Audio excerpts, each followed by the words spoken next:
မင်္ဂလာပါကျွန်တော်အိတ်ဆဲမှာ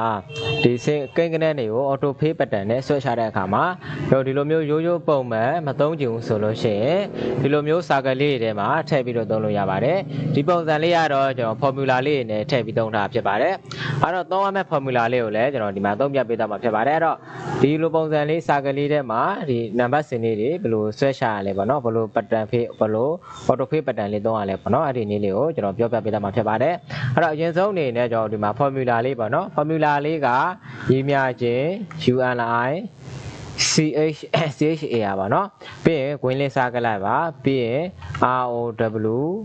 row เนาะပြီးရင် green လေးစားကလိုက်ပါထပ်ပြီးတော့ okay ဒီနေရာမှာတစ်ခါတည်းကျွန်တော် row က green ပြန်ပိတ်ပါမယ် green ပိတ်ပြီးသွားပြီဆိုလို့ချင်း keyboard ကနေပေါ့နော် keyboard ကနေအပေါင်းလေးနှိပ်ပါအပေါင်း key လေးပေါ့နော်အပေါင်း key လေးရဲ့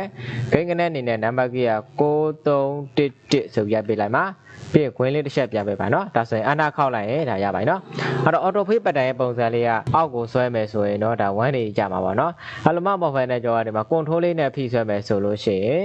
control key လေးကိုဖိပြီးတော့ဆွဲမယ်ဆိုအောက်ကို auto pay ပုံစံလေးက1 2 3အစဉ်လိုက်ကြပေးမှာဖြစ်ပါတယ် control key လေးကိုဖိလိုက်ပါเนาะဒီလိုမျိုးအစဉ်လိုက်ကြမှာဖြစ်ပါတယ်ဒီမှာလည်းတူတူပါပဲကျွန်တော် control key လေးကိုဖိပေးပါเนาะ control key လေးကိုတစ်ချက်ဖိပြီးတော့အောက်လေးကိုဖိဆွဲပေးလိုက်တယ်ဆိုလို့ရှိရင်ကျွန်တော် auto pay ပတ်တန်ပုံစံလေးကအစဉ်လိုက်လေးဒီလိုမျိုးလေးကြလာပါလိမ့်မယ်နော်အဲ့တော့ဒီနည်းလေးကိုရပါလိမ့်ရမယ်နော်အဲ့တော့ formula လေးကျွန်တော်ပြန်ရေးပြမယ်ညီမချင်း UNI CHA ပါနော်ပြီးရင် green စာ ROW grow ပြီးရင် green စာမယ်နော် okay ဒီမှာ green လေးတစ်ခါလေးပြန်ပိတ်ပါပိတ်ပြီးသားဆိုလို့ကျွန်တော် keyboard ကနေအပေါင်း key လေးကိုတစ်ချက်နှိပ်ပေးလိုက်ပါနော်အပေါင်း key လေးကိုနှိပ်ပြီးသားဆိုရင်ရေးရမယ့်ကိန်းကဏ္ဍလေးက9311ပြင်ခွင်းလေးပြန်ပိတ်ပေါ့နော် formula လေးကိုကျွန်တော်တည်တံ့ကြည့်ကျင်တဲ့အခါမှာသူ့ရဲ့ရှေ့မှာဒီလိုမျိုးဒီဟိုဟာလေးပေါ့နော်အဖွင့်ကောင်ပါလေးဖြစ်ဖြစ်ပေါ့နော်ဒီလိုဒီပုံစံလေးဒီမှာ keyboard ကနေတော့နှိပ်ခဲ့လိုက်ဒါ formula လေးကိုကြည့်လို့ရမှာဖြစ်ပါတယ်ဒါလေးကို share ပေးလိုက် okay ဒီလိုမျိုးကြည့်လို့ရမှာဖြစ်ပါတယ်ဒါကလေးအဲ့လေးကိုဖျက်လိုက်မယ်ဆိုလို့ချင်းကျွန်တော်ရဲ့ formula လေးက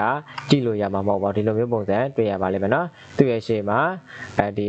အဖွင့်ကောင်ပါလေးပေါ့နော်ဒီကောင်လေးကိုထားခဲ့လိုက်မယ်ဆိုလို့ချင်းကျွန်တော်ရဲ့ပုံစံကိုလာပြီးတော့ကြည့်လို့ရမှာဖြစ်ပါတယ်အဲ့တော့ဒီနည်းလေးကိုရမယ်လို့ထင်ပါတယ်အားလုံးအဆင်ပြေကြပါစေခင်ဗျာ